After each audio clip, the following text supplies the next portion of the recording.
Welcome back, everyone.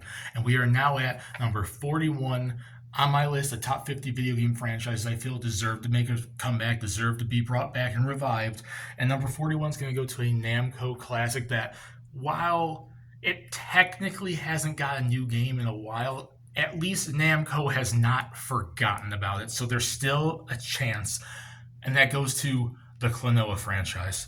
Klonoa is a 3D-ish 2.5D platforming style game from Namco that debuted on the PS1 back in 1997. And it got a sequel, direct sequel, on the PS2 in 2001. In between, there was a game on the WonderSwan in 1999, which was a 2D platformer called Klonoa Moonlight Museum. And then after Klonoa 2 in 2001, there was games spread out. There was a Game Boy Advance game called Klonoa Empire of Dreams, released between 2001 and 2002 between Japan, Europe, and America. And then a bunch of games that I think were mostly only ever released in Japan. There was a Klonoa Beach Volleyball game released on the PS1 in 2002. It was released in Japan and Europe. We never got it in America. Dream Champ Tournament, which was released on the Game Boy Advance in 2002 in Japan, and we got it luckily in 2005 on the Game Boy Advance. And then Klonoa Heroes, which was like an action RPG released in the GBA in 2002, and I think that was only ever released in Japan.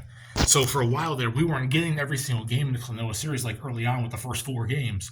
And then the remake of Klonoa came out in 2008 on the Wii, and after that, there was nothing for a very, very, very long time, until the Klonoa Fantasy Reverie series came out on the Switch, PlayStation 4, PS5, Xbox One, Series SX, whatever.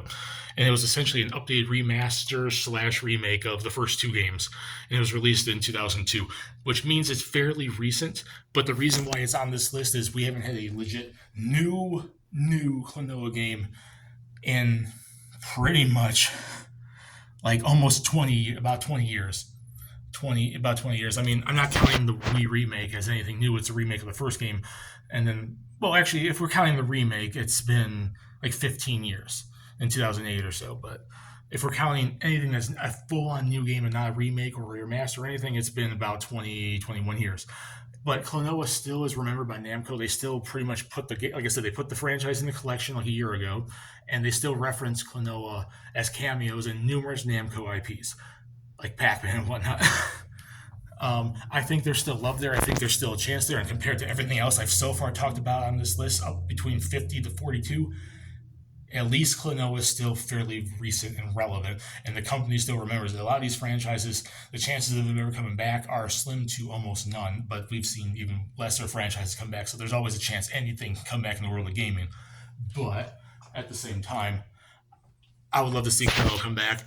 And I think a lot of you would too. So in the comment section, what do you guys think? What's your memories of the Klonoa franchise? Which games have you played? And would you like to see more of it in the future? We discuss it down there. My name is Type is Fun. I hope you liked the video and see you all later at 40.